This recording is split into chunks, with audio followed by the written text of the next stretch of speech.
Hello ate, kamusta ka na?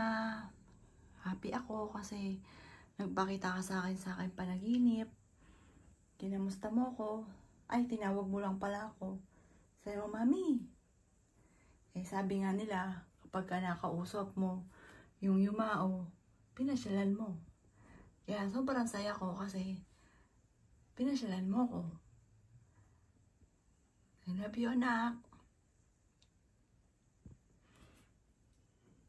Mahal na mahal ka ni mami.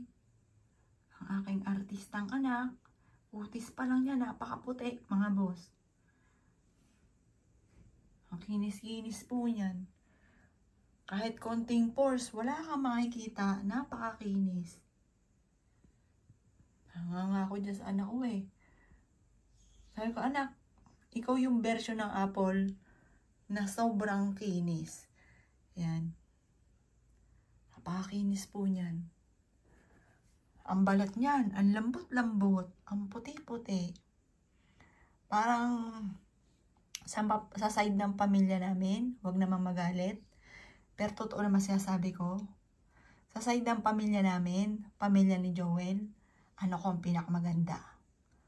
Oh, totoo naman po mga bossing. Pati kutis pa lang, napakaputi.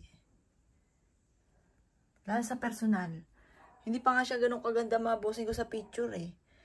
Nasa personal, walang ka-pores-pores mga bossing. Nakita na, napakakinis. Walang masabi sa anak ko. Kundi, sayang. Merong magsasaging doon na suki ako. Tsaka yung iba, yung mga taga-palengke.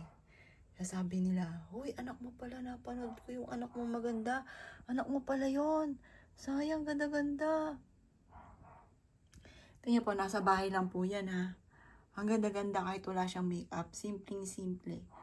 At tingnan, yan, panggalit po yan. Nakuha ko yung picture na yan doon sa jowa po niya. Pinorward sa akin. Pang-asar daw sa kanya. Ang ganda-ganda po niya. Wala akong masabi.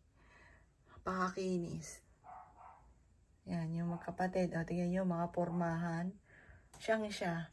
Si Justin, naging version lang mga bossing ko. Mataba lang kasi si Justin, tsaka bata pa. Hindi pa siya nakakapag-ayos. Siya yung version na lalaking Justin. Kasi magkamukha po sila.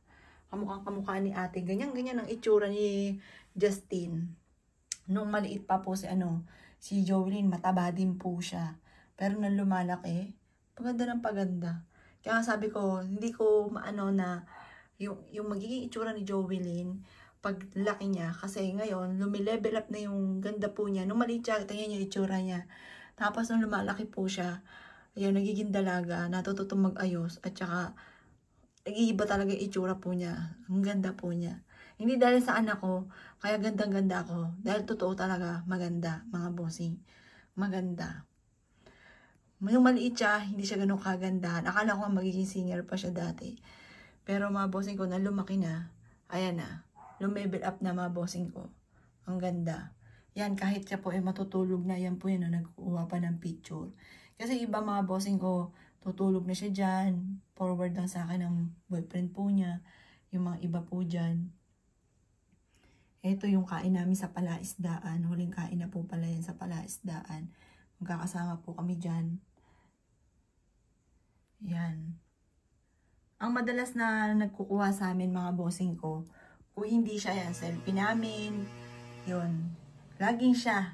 Siya ang madalas mga bossing. Siya talagang napakahilig mga bossing ko, bawat kibot.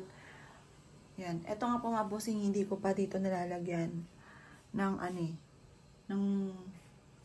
ka daddy.